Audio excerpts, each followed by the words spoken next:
What's up, Internet? You're tuning in episode 146 of Nintendo Noise, Slipscreen Games' weekly Nintendo podcast. I'm your host, Pete and Bessie, joined today by my very good friend and co-host, Mr. Stephen Radford. Hello, hello. Hello, Steve. Welcome back. Welcome back to you two, Pete. We both had a week off thanks to Max nattering and yapping about Metroid. He managed to save us from hearing about Metroid for an hour.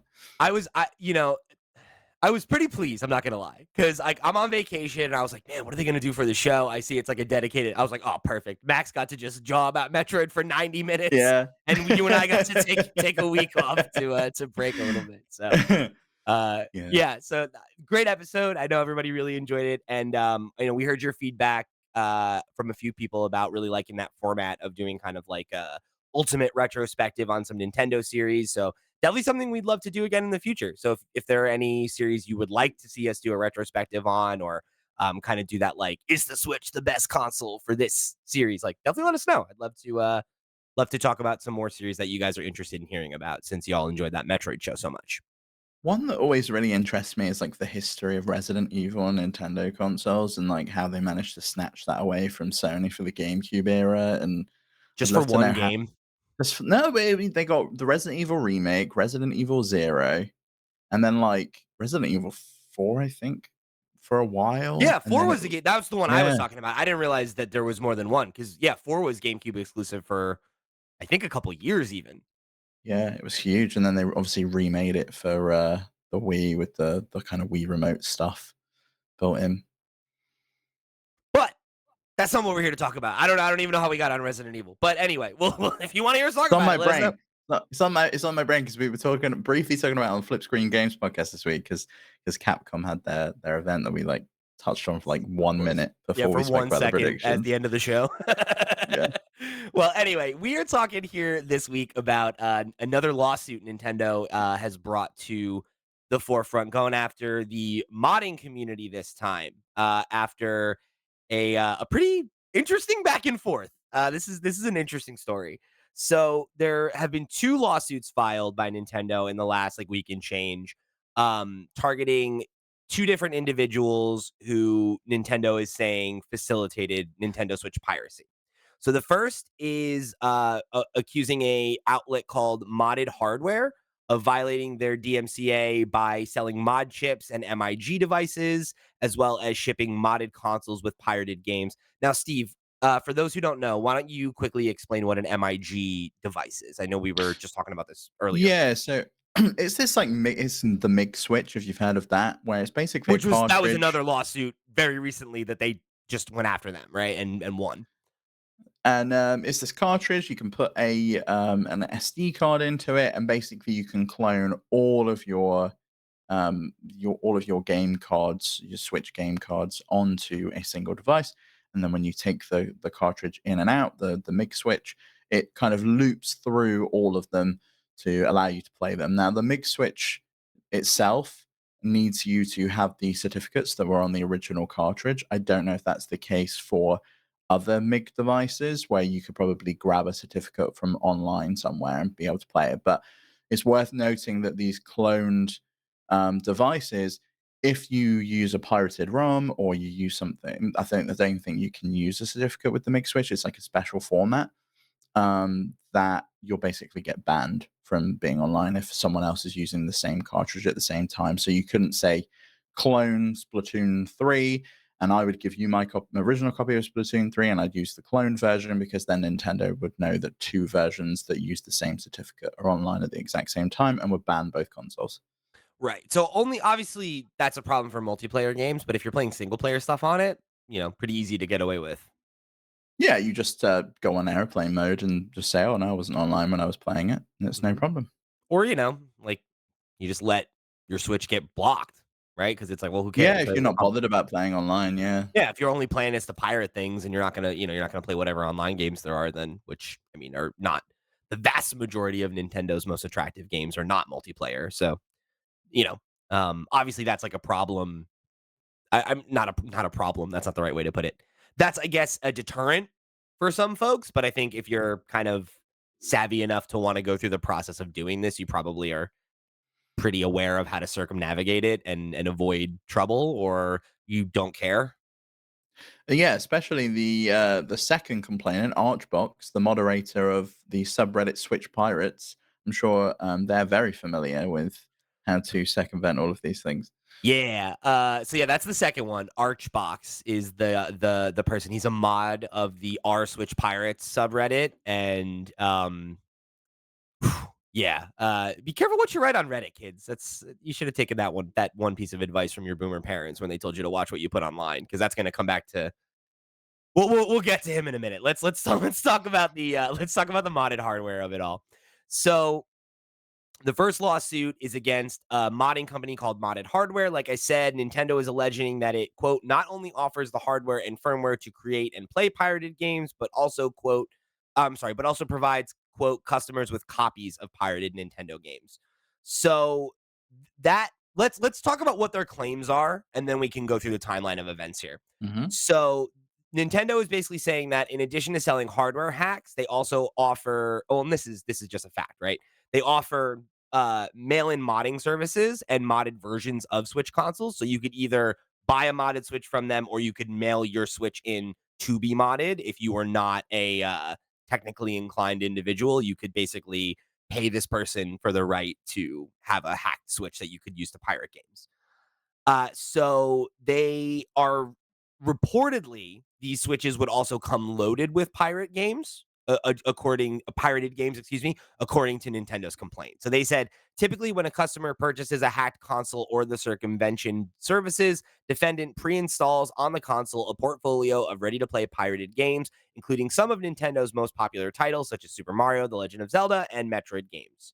So the other bit that they are talking about is that um, they basically are saying that while yes, he was supplying this pirated software, that even just the very like existence of circumvention devices and like selling circumvention devices is a violation of their copyright, because without those devices piracy would not be possible, right? Like ultimately while you could use these devices for things that are not piracy, like the vast majority of the use is piracy, and it enables this illegal thing even if it's not breaking the law itself, right? And their direct quote here was, "Indeed, because pirated Nintendo Switch games cannot be used or created without a hacked console and related software and hardware, it is only because of products and services such as those sold by defendant that illegal marketplaces distributing pirate games exist and thrive." So this is the same complaint that they used against the R4 cards back in the DS era. I don't know if you remember those, Pete, but I had one of I those do. and I loved it. I was a child and I couldn't afford anything, so I used my R4 card. Now, I don't condone piracy in any way. I think if the game is on sale, you should pay for it. I think if we had a conversation off mic that if the store shut down, like in the 3DS, how the hell am I meant to play some of those games that were exclusive to the eShop, or I've got to buy aging hardware? Like, Yeah. Nintendo's solution to playing an SNES game or a GameCube game that doesn't hasn't ever been ported to anything else is, well, go buy the original disc and buy an old console and hook it up to your TV and go through all of these hoops, and it's aging hardware that's slowly breaking. That's not the case here with the Switch, and obviously these devices were designed to promote piracy. But these kind of things always give me pause. We had the same conversation with when Yuzu was sued about, well, this sets a terrible precedent, and with Yuzu in particular, with the fact that it was an emulator, and emulators have been deemed illegal by the courts many, many times. I don't know where the law lies with this because it is circumventing copy protection and encryption and all sorts of things. So there is a level of like the DMCA does protect that. It does protect the copy protection that's in place. But I kind of thought a precedent was set back in the DVD era that you could copy DVDs for your own personal use, and that was absolutely fine. So that's the thing though, that's not what this is, right? Because it's like I think and that's where it does get interesting, because I know you were saying to me off mic, right? Like with the example of MIG, it's like, well, if it's legal for me to back up copies of my game, right? Like that's something that has been deemed legal, right? It's totally legal to take a game that you purchased legally and dump a ROM from it for your own personal use. Like that's something you're allowed to do. When you distribute it, that's where that becomes illegal. And that's the same Mhm. thing as the DVD, right? Like that you were just talking about. It's not illegal to make a copy of something that you bought, but giving it to somebody else is. Yeah, but in the case of modded hardware, right? I guess the complaint is only really here that the hacked consoles came with copies of the games, because I I think it's can't see that modding the console itself is a crime. I think that's the thing, is I think that if they were just modding the console and selling a modded Switch, I don't think that would be illegal per se, but it's also like, I guess then the question becomes, well, what are you modding it for? Right? Because I think back to the 3DS era. I don't know if this is something that you remember, but capturing 3DS footage was notoriously difficult, right? It didn't have any kind of like output for video. Yeah, So, Chewy got one, like a modded 3DS where he could uh-huh. plug it in and stream to Twitch. And there was like one guy that did that. There was like one, and not literally, but there was one website that most people used for that, and you would mail your 3DS to this person, and then they would send it back modded, right? Um, they never had any legal trouble, right? Because I don't think what they were doing was violating Nintendo's copyright, right? Like it's not illegal to buy a piece of hardware and modify it or pay someone to modify it. That's not illegal. But because you're not circumventing the copyright, right? Like you're breaking the warranty. They won't fix the device anymore, but that's fine. That's you're well within your right, right? Like you're not doing anything that violates their copyright by taking a device and making adjustments to it so that it meets your needs. In this case, outputting video. However, if you're hacking it with the express purpose of putting pirated software on it, I do kind Mhm. of see the legal argument there, right? Because what they're saying is not hacking, modding is bad. They're saying circumvention devices are the Yes, problem. And which I I think that think that's a reasonable legal argument, right? That if this device only exists to circumvent copyright and pirate games, then yeah, it should be an illegal piece of hardware, or like they should at least have the ability to go after them for selling something that enables literally they can prove millions of people to circumnavigate copyright law. yeah, and I think the kind of smoking gun, though, is the fact that when you buy one of these, it comes back with preloaded with all of the ROMs. I think that Yeah, really is kind of the icing on the cake there. there's no defense to that part of it, right? Like you're Yeah, it can't just be literally like, "Oh, well, we're modding it so people can use them as dev devices and they can install homebrew on them." That's not really the argument here if you're selling it with Mario and Zelda already preloaded on the device. right, because if that's all it was you send it and then they mod it so that it enables you to put homebrew content on and you could put not licensed games on your Switch, like that would be a different thing than enabling you to steal games from the eShop, which is like clearly not okay. And I think like you and I have always been pretty consistent on like what we deem ethical piracy or not. If the game is commercially available in a playable state on a device that you own, then you should pay for it, right? Like that's just you're just stealing, right? It's not there's no ethical argument that oh well I can't go buy this game on the 3DS. If I want to play New Leaf, I can't, right? Or I can't go buy Well, it's this like if I old wanna play Metro Prime 2 and 3 before Metro Prime comes out next year, at the moment, there's no way for me to play those games on the Switch. It's only yeah. the original that's had the remaster. And The only I way would I could argue do would be to play on the Wii or the Wii U.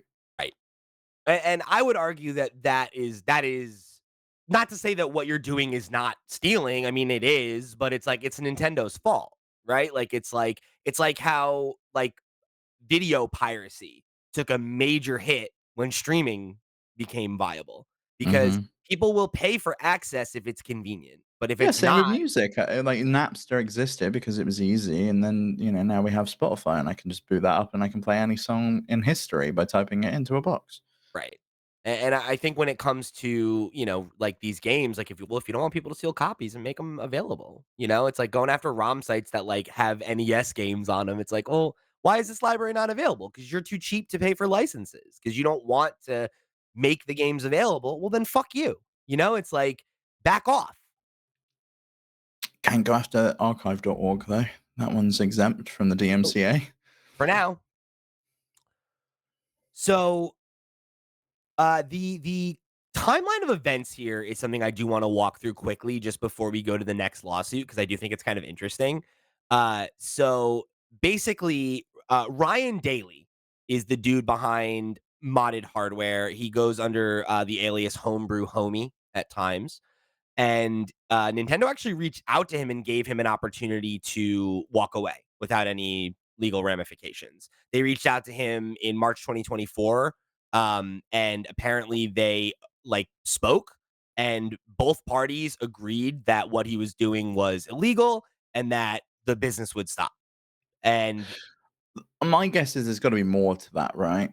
It's probably we want your client list. We want to know who you sold these to. We want to know if there's more going on behind the scenes. It can't just be, well, you stop, here's a cease and desist, and we won't take any further action. it literally could be. I mean, that's, like, not uncommon practice for a copyright holder to send a cease and desist even if they don't necessarily have a case, just because Yeah. they know that a lot of people will just back off, and the Yeah, idea that I've they I've had them before for reverse engineering some API that I shouldn't have done, and I got a cease and desist from their lawyer, and I just was like, "Oops, sorry, Yeah, I'll not do that again." and that's the thing is, like, most cease and desists, like, that's kind of it. It's like, "Hey, you fucked up, stop, or we're gonna sue you." And if you stop, then it's over, right? Because they don't wanna spend money going after you in court if they can just bully you into stopping. Um, Mhm. but he continued to operate the website. He received a quote unquote final warning, according to this is from torrentfreak.com. They were the folks that originally broke the story. I've got some additional reporting from IGN and some other folks down below that you can check out. But they reached out to him, and then apparently that didn't go anywhere. He claimed that he was looking for a new lawyer, but Nintendo basically, was like, tired of waiting and him continuing to operate after agreeing that he would not. And they followed up with the Can't say I lawsuit. blame them. No, it's a reasonable response.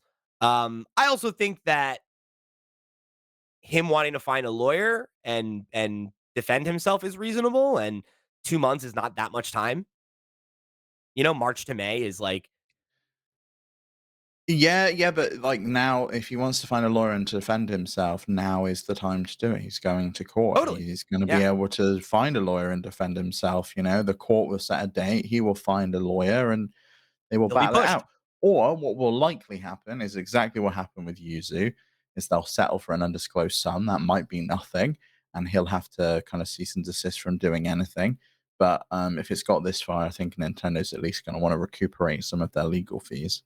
Here's the one thing I want to throw out. This is like totally anecdotal. I couldn't find proof that this happened one way or the other. I think it's interesting that Nintendo says typically when a customer purchases a hacked console, right? And the defendant pre-installs games. I wonder if that actually happened, or if they're just saying that because that's a thing on a lot of hacked modded. Like you see them in like malls and stuff in America, or like airports, where it's like, oh yeah, it's like this is a handheld and it has a bunch of Mario games, Yeah, like you can buy those on Amazon, like the little right. Game Boy looking things, and they come with the So mods on the ROMs on them. So, that's like a totally out of pocket, like, I have no evidence for that, I'm just wondering, like, that language is interesting to me. Is that just to give legal, like, wiggle room? Because maybe there were instances where, like, certain products that didn't happen or whatever? I Just I think it's so he can't turn around and go, well, I didn't do it in this case. You know, I didn't do it here. Here's a bunch of customers where they can testify that I didn't send them a device with ROMs included on them. I would imagine if Nintendo is trying to seek to try this in court, that they put an order through themselves and they got a console back with ROMs installed on it, because otherwise, how else would they know? yeah. Yeah, it's interesting. So, that's where it stands now. It's been filed in federal court in Seattle, and they're seeking an immediate closure of modded hardware as an entity, and then also seeking damages, which, as we've seen in the past, can be upwards of hundreds of millions of dollars. So, um, Yeah, which Nintendo won't see a penny, or it will be like exactly what happened to uh, I can't remember his first name, Bowser, but Bowser, yeah, I Gary can never Bowser. remember his first name because of Doug. I'm always like, it's Yeah, I Doug, think it's not Gary. Doug. I think it's You're Gary right, it is Bowser. Gary Bowser. Yeah, And even when he was working in prison, they would garner his prison wages. He's gonna have garnished wages for the rest of his life. Like, he's fucked, and, like, here's the thing. It sounds like what Ryan was doing was illegal. I hope that doesn't happen to him, just because that's really hard, and it's like, I get that Nintendo's trying to protect their business, and they're not wrong to do that, and I don't wanna see somebody's life ruined over hacking Nintendo Switches. That just seems crazy, but, I It's mean, we'll see what stupid. happens. It is stupid. My It's not my like the thought man was here is selling that he thinks. cocaine, you know? He's like he's selling a Switch with a copy of Zelda Yeah. on it. To me, it very much seems like there's a non-zero chance that he thinks he has a case, and that's Yeah, why he's. and quite possibly. But I think he's gonna have an uphill battle against Nintendo's lawyers. They're very litigious, we know that. We've seen them win in court time and time again. But there have been times Well, that they lost. this is an interesting one for me. Have you ever, like, thought about the historical context of that? Are you familiar with the Donkey Kong lawsuit? No, I don't think so. Really interesting story. Um, Console Wars, Blake Harris, great book. Check it out if you haven't. They talk a little bit about it in there. So when Nintendo initially, uh, put out Donkey Kong, they were sued by Universal, because they were claiming that Donkey Kong was an infringement It's on the King King Kong. Kong, right? And their lawyer, I think his name was actually something Kirby. I think Kirby is named after him. I love this. I love Can't I that can't all of the, like, the enemies and, everything in the legal world of Nintendo are actually Nintendo characters. I mean, I would I Mario really was just named want a after, like, Mario. the landlord of, like, their first, like, office in the US, which is funny too. It's just, like, random guys. But, so long story short, they win the lawsuit. And I believe I'm a little rusty on the details. I believe that what happened was that Universal actually had not renewed the license to King Kong, so they didn't even, like, have the copyright, and also they found that, like, it was parody, it didn't violate anyway. They had a decided victory, and they won a ton of money, in the court, like, in a countersuit. Um, and that, I think, has really, like, ingrain that in the company, that lawsuits are something that are worth pursuing because they win so often. Like, to your point, you can count on one hand the number of times that they've lost a lawsuit versus the I number of don't times think that they they've. proceed unless they are confident that they're gonna win. Yeah, or that they're gonna settle and get what they wanted anyway. But Yeah, yeah, because I was they think they surprised we can didn't see strong arm anything. people. Yeah, I'm surprised we didn't see anything against Power World by now. Everyone was so convinced. There were those threads on Twitter that were talking about how, oh, it's so obvious that this is just a clone of this Pokemon, etc., etc. They've used AI to generate them, yada yada yada. I thought for sure we would see Nintendo or the Pokemon Company go after that developer. I and it's one of those things where, like, we did a whole episode about it if you wanna go check out, like, breaking down the animation stuff and everything, and, like, I mean, it seems like there's probably something there, but also, I don't think I don't think they have a leg to stand on unless you can, like, really directly prove that they were, like, ripping stuff from the game, and even then, it's like. Does it really matter? Is it small fry compared to eliciting piracy? I do think so, because I think there's a big difference between, like. I think there's also, like, a PR element there too, probably, where, like, even if they could go after them, it's like then you're the big giant company going after this indie dev that made a love it's like you can't sue someone for being inspired by you, right? It's like that would be like if, like, them going after, you know, I mean, we've fucking. seen them do takedown requests on, like, another Metroid 2 remake and stuff, That's different though, because it's called Metroid, right? Like, they didn't go after Axiom Verge because Axiom No. Verge it's legally distinct, right? It's like that would be like saying it's like, oh, Pepsi can't put But out if a I made a cola game because of Coke. with It's like yeah, that's not how that works. But when it's like if I was like, I'm making a new soft drink and I'm calling it fucking Popsy. Coke, like, and it's like, all right, well, you can't do that, bro. Like, like that's we own that. We own Metroid. And again, they had a Metroid 2 remake coming out. So, like, you could make an argument that this the illegal distribution of this thing that uses our assets and our IP damages our business, and it's like, uh, legally speaking, you do kind of need to do that with some things, right? Like that was a huge thing. We've talked about this in the past, but if you're a new listener, if you haven't heard before, I'll bring up the example quickly. This is a problem that Kleenex had years ago, right? Where Kleenex has become, It's uh, generic now. It's a genericized term. yeah, right, but it's not. It's a brand, right? But now Yeah. anybody they Same you, deal with Hoover mhm, exactly, where it's like and Xerox. if you don't defend exactly, if you don't defend your copyright, you can lose it. And, Yeah, like, and it it and Google has done a good job with this, right? You say you Google something, but people know that you're actually searching the web on Google.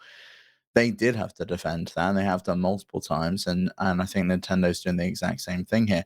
They definitely follow. I think the closest company I can think that would be similar in terms of litigation to Nintendo would be Disney in their defending of Mickey Mouse, and I feel like Nintendo does the same thing. They're extend very ex protective of Mario. Yeah, Disney, very protective to the point of literally changing fucking trademark law for, like, Yeah, twice. many times. Yeah, They've extended the copyright on Mickey Mouse, I think, by, like, 50 years or something like that over the last several decades. It's ridiculous. yeah. But, yeah. So, um, So it's how does this Archbox guy come into play here? Is okay. he related to modded the modded hardware guy? So, here's the this is a separate lawsuit. So, I think it's, like they're not inherently related, but it seems my perception of this is that modded hardware, right? Like the modded hardware guy is like them going after the hardware side of piracy, and then this guy is them going after the software side of piracy. So he's like Um, selling these things, or Not he's selling, just given the ROMs. facilitating. Okay. He was involved, I think, in some. He has connections to piracy shops. They didn't say Yeah, that's what I read, and specifically I didn't that he really understand. owns. Yeah. Yeah, so here I'll read what Nintendo broke down, and then we can sift through what we think it means. So James Williams is the guy. He's known as Archbox, as Steve said. He is being sued for a connection to an alleged connection, I should say, to several quote unquote pirate shops that sell illegal copies of Nintendo games. So Nintendo's claims here are defendant, and again, that's Archbox, is the operator, overseer, and driving force behind several pirate shops through which defendant has offered massive libraries of pirated Nintendo Switch games.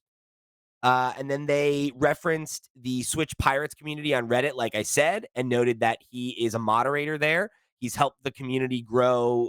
They allege he's helped the community grow to nearly 190,000 members, and that he has posted thousands of comments since 2019. They specifically call out a few different things that are like pretty damning for him.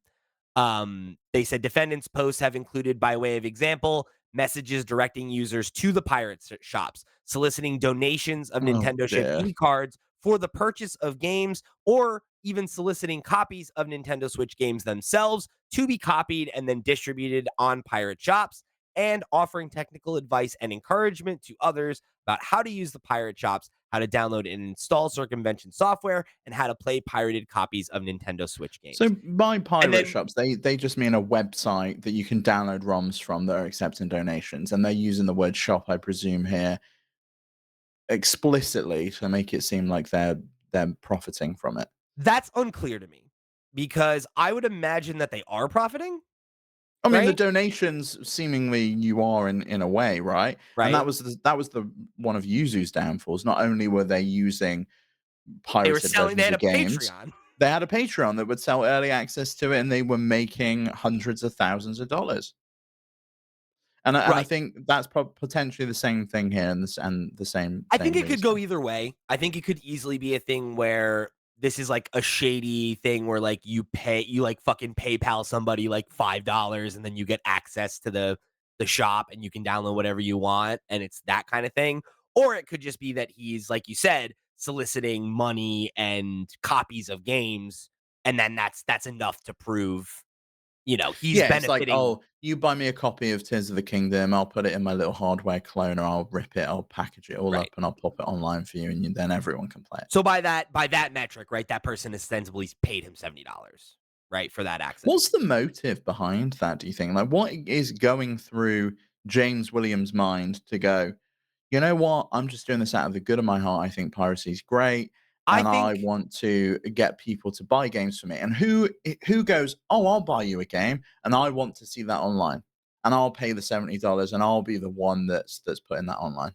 I mean, I think a lot of people, I think it's like it's probably multifaceted. I think just to offer my armchair speculation, I think it's perfectly reasonable to think that he's doing this for financial benefit, right? That like to my point, there's a charge associated with accessing this pirate shop and even if it's a $50 flat rate or whatever and then you get access to thousands of games, like that's money in his pocket, right? For something that Mhm. maybe he would just do anyway because he's a hacker, right? Like, I mean, think about all the stuff that you've hacked just out of the like, goodness of your heart, right? Or Quote unquote, or curiosity. because you were bored and you're like, this is a cool thing you can do. And now I'm sharing with people how to do it. Like, I won't name names, but I know somebody who was a proud Nintendo Switch pirate and would say that they were doing it because they didn't, they're like, they were a shitty person who had an anti-dev mentality.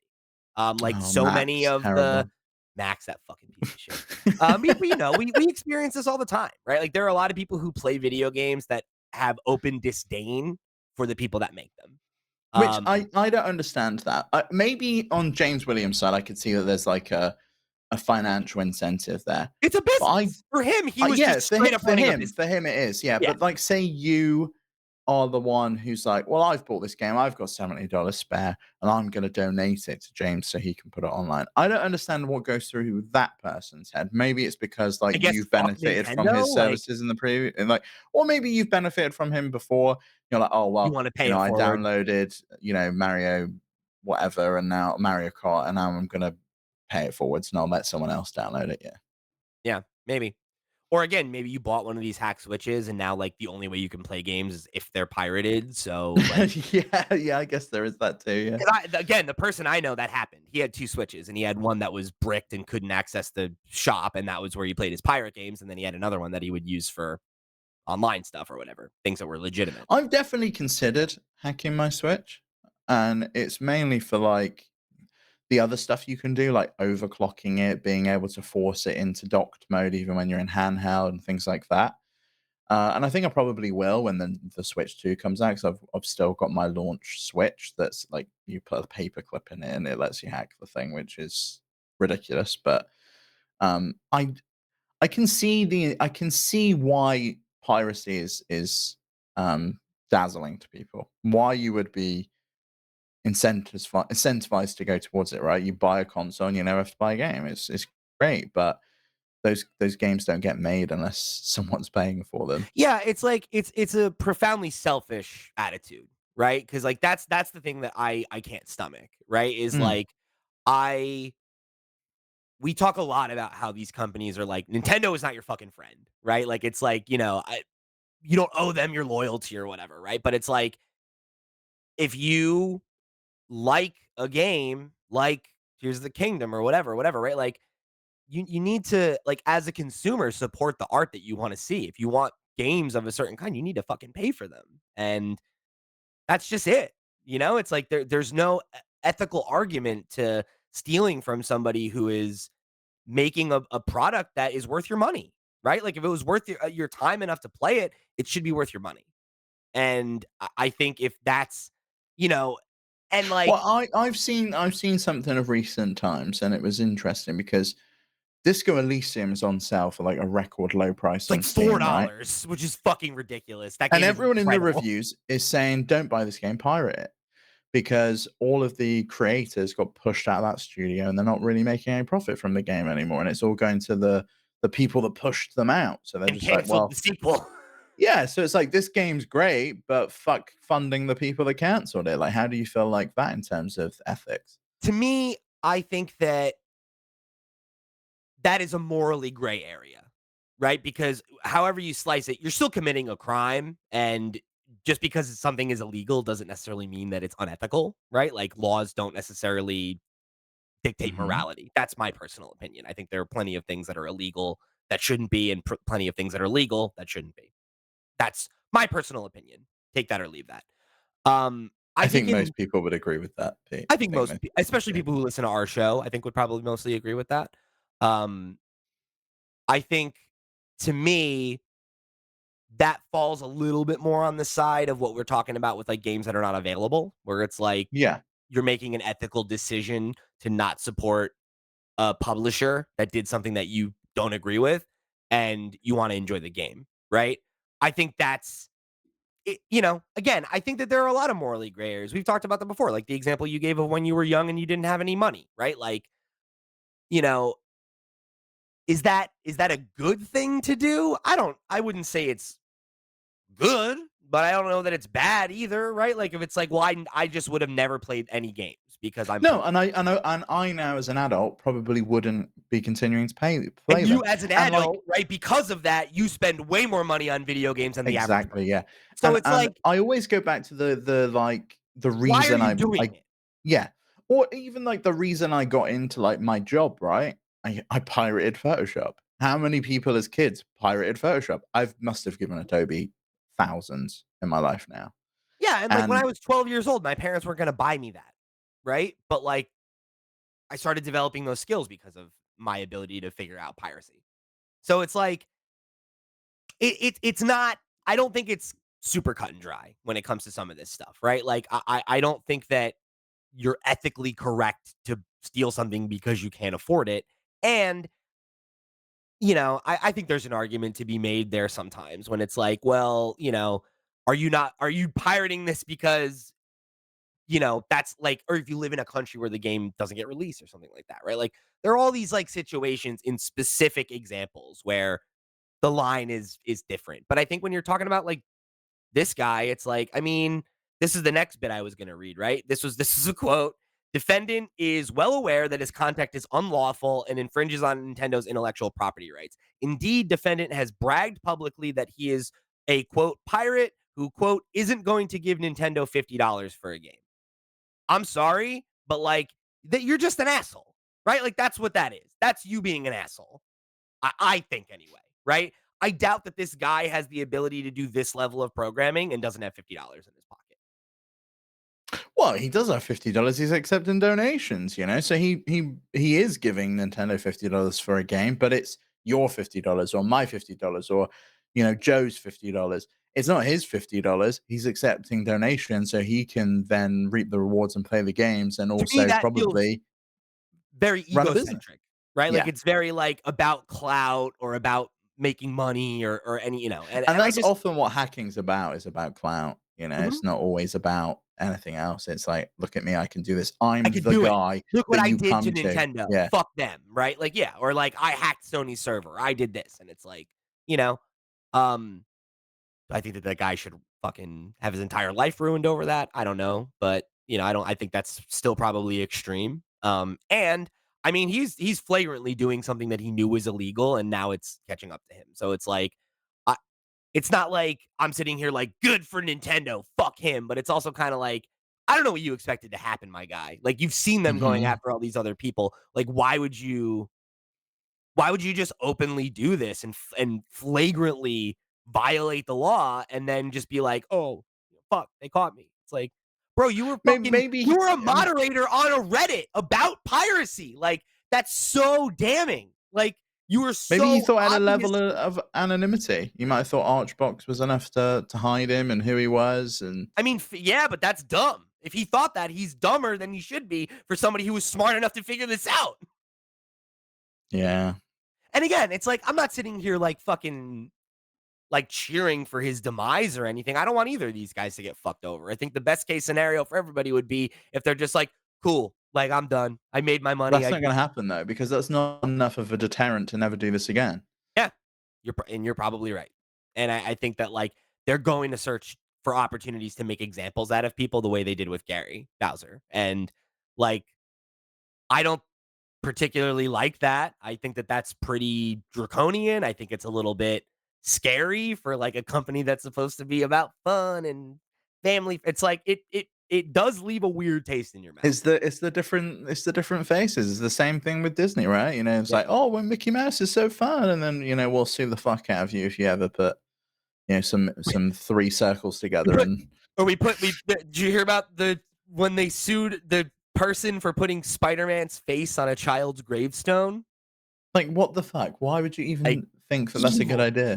evil shit, right? And it's like, it's company's gonna company, lawyer's gonna lawyer. Um, so, I don't it's not it's one of those things where I get why Nintendo's doing what they're doing. I don't think they're necessarily wrong to be doing what they're doing because these were people who were like flagrantly violating their copyright for financial gain. And it's wrong. You're not supposed to do that. And if somebody did that to me, I would feel bad about that, right? If somebody Hmm. was stealing our content and repurposing it, if somebody was stealing somebody Yeah, did that. like OpenAI are doing that all day long. Oh, I mean, I had to send a cease and desist on behalf of both my current band and an old project I was a part of because some fucking NFT company tried to mine our music to sell as an NFT, and it's like that was obviously illegal. So it's like just because Nintendo's a company, like a multi-billion-dollar company, doesn't mean that you can violate their copyright whenever you want. And, I think when you think about how many people there are that are out there actively profiting from violating their copyright and they don't go after them, like Etsy sellers and, people like that are selling, you know, bootleg Mario merch or selling prints of characters or what like those kinds of things. Like they don't go after any of those people, right? Because it's like ultimately like they're not fucking with their bottom line the Yeah, same way. Like this is Etsy's really enabling weird. enabling hundreds of millions of dollars in piracy is like Yeah. that's something that they just can't ignore, especially when it's like for new games, right? Like there was that thing that they quoted during the Yuzi thing where it was like Tears of the Kingdom had been illegally downloaded over 1,000,000 times before it came out. Like, How do they know that though? that's Like, how do they know those stats? $70,000,000, right? Like, that's Yeah, $70,000,000. That's crazy. I don't know how they have that stat, but, like, I mean, maybe it's because they see people logging on the playing it. server. Yeah, Yeah, checking like, it they out. have an Yeah. active count, and it's like, "What the fuck? The game's not even out yet. What do you mean?" You know? Yeah, I mean, oh, they need to shut that shit down. Part of this is on Nintendo. One, they released a console that was hacked with a fucking paperclip. Two, games from the eShop leak before they're out all the time, and it's not due to game critics or influencers getting the game early. You can just download the ROM from the eShop if you have a hacked Switch, which is absolutely preposterous. It shouldn't be available. You shouldn't be able to do that until launch day. We don't see this kind of thing happen with the Xbox or the PlayStation. We never see these games leak. We don't have emulators for them. You can't really hack your consoles. I don't understand why the Switch is so it's like Swiss cheese. There's so many holes in the bloody thing. And at some point Nintendo has to look at that and go, well, we need to really make sure this doesn't happen again on the Switch too. Because it's one thing to fight all these people. You'll take one down though, and another one's going to pop up. You know, you can still emulate. Ryujink still exists. Like you might have got rid of Yuzu, but it's probably going to pop up again anyway. That source code is already out there. It was an open source application. Someone's just going to take it and repurpose it. Same thing will happen here. There's going to be another shop that'll pop up that sells modded stuff. There'll be another moderator of the subreddit that loves piracy and you can only put out so many fires. At some point, you've got to look at the source and the leaky tap and go, right, we need to turn that tap off. Yeah, and I think in some cases it's like what we talked about, like thinking about why people are doing this in the first place, and it's like if it's like, they can't afford things or whatever, they just want free games, that's, do what you're doing. Go for the people that are enabling piracy. But like when we talked about like the ROMs and stuff like that, like why is there not a larger amount of Nintendo's back catalog available in a legitimate way to purchase it? Why is there not, more access to like features and things that we want? Like why should I have to go to Homebrew to get certain types of experiences, and Hmm. it's like I think that a lot of that is on Nintendo for not providing a viable alternative because I think Nintendo Switch Online is just not it. It's not it. Like it's a paltry number of games. They don't update it enough. Like it's Oh, and it's then you've not got that stupid N64 mature version of the app that only has two games in it. It's like, what are you it's a doing? second app. It's like why? Why is that how that works? Yeah, and it's just like those are things that they can do something about. And it is frustrating that, like, their solution is to go after people that are enabling people to use the device the way they want, rather than trying to empower users to just use the device the way they want. If I really think if the virtual console existed and I could play all my GameCube games and I could buy things like I could on the Wii and the Wii U, and they were just available there for me, I wouldn't have a need to go and install Dolphin on my Steam Deck and play games there. I'd play them on the Switch. Mhm. It's a great device. The OLED's got a phenomenal screen. All the controls are there. It would be properly supported. I wouldn't have any hoops to jump through. I wouldn't have to go to a dodgy website to download a ROM and try and find some kind of key or whatever, this, that, and the other to get it to work. Things just need to be more accessible and available, and I think Nintendo needs to look at that and realize that and stop holding on to games. Why the fuck can't I play Wind Waker yet on my Switch? I could It's play it on nuts. the It's really GameCube, ridiculous the how Wii, and the old Wii that U. fucking port is now, and they've just never bothered. It's like, why? Why? Why is the only way to play arguably, like, what, the 3rd or 4th most popular Zelda game? Why? Why can't I fucking play it when there's a modern version of it available? Like, what the fuck? You know, and it's like, I get it. I get that there's marketing beats. There's a certain amount of money that can go towards marketing. You can only get so many really, but it's like, there comes a point where it's like, some of this is your fault, right? Mhm. And the fact that you're just not giving your hardest core community, like, what they're asking for. And some of these people are always just gonna do this. They're always gonna do this kind of stuff, Yeah, of and course. fair play. Go after them, take them down. But it's like, to me, this is, like, a little bit more cut and dry than some of the ones we've talked about in the past. Emulators, ROMs, like, those things they have legitimate uses. They have legitimate, Yeah, uh and that scares me. The emulator one with Yuzu really scared me because it's like that's game preservation. We've seen that Nintendo right. gives zero shits about game preservation over time, and people are doing great work to preserve these games and make them playable for generations to come. And that is done through emulation. You know, it's done through emulation officially on Nintendo consoles and on other consoles, and it's done through emulation unofficially with things like Dolphin, so that I can always Mhm. play my GameCube games, even when the lasers burn out on the original hardware, even when the discs get disc rot and they're not readable anymore. But again, it's Someone also has like, done that preservation work. I think part of the thing that I find so frustrating about that is, like, the suggested solution is, like, there's a finite number of copies of games too. Like, so you're Yeah. telling me, like, if I'm born after the game, I guess you just never play those games again unless you decide by the grace of God to re-release them? Like, what if I was a fucking, I'm 21 years old right now, right? And I was, like, either not alive or, like, a baby, like, around the, yeah, that's about right. Yeah, yeah, around, like, the GameCube era. So I just never play Animal Crossing? I can never play the original Animal Crossing to get a sense for what maybe my new Where it favorite came from. game's history Yeah. is? Like, that just is not an option for me unless I go and buy extremely marked up old stuff. Like, it's just Well, not and fair. getting that to work on modern hardware is ridiculous, you know, go buy some kind of adapter, plug the little Yeah. red, yellow, and white cables It's just in, not and it's not fair. It's not right. And, like, that is the kind of thing that it's like, like, I mean, I would say I don't think it's wrong for you to pirate that game then, because how the fuck else are you supposed to engage with it, you know? Um, but, like, that's the thing, right, with the Yuzu stuff. Like, we talked about that then. The only reason that they actually got in trouble, I think, was because they were literally like, selling access to these games rather than just providing an emulator. It's not illegal to provide an emulator. It is illegal to provide ROMs. yeah.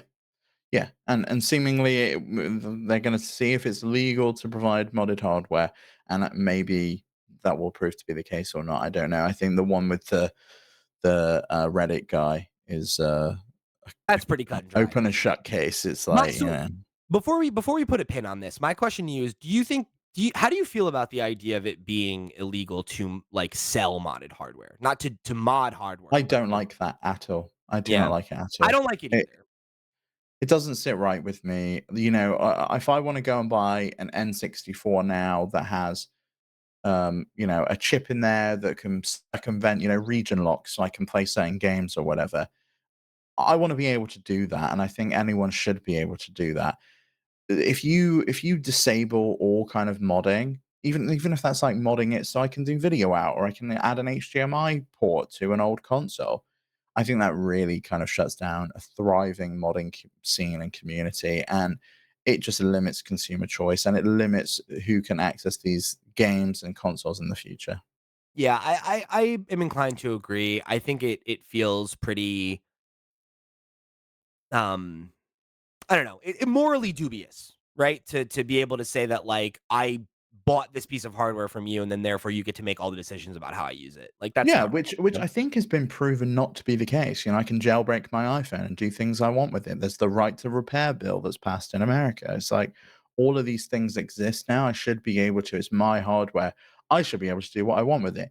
Maybe it's illegal to sell a modded hardware itself, but I should be able to buy a kit and do that work myself if I want to, and solder on a chip Even onto that, my I own think, console. feels like a little shitty, because then it's like you're like, it's gatekeeping, right? Like, it's like, I'm not allowed to use this unless I have a certain amount of technical know-how. Like, I Yeah, think that doesn't I've feel got the fair to. tools and the skills. Yeah.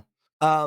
That said, I mean, I think to me, it's like, I don't think this is about modded hardware. I really don't. Like, I think when you read, like, the language that they're using, they're saying the selling of alleged circumvention devices is a problem. I think that's fair. That is a fair statement. They're not going after mods. They're not going after their ability to mod or sell modded hardware. They're not making a claim that that impacts their business. They're specifically saying selling devices that exist to circumvent copyright should be illegal.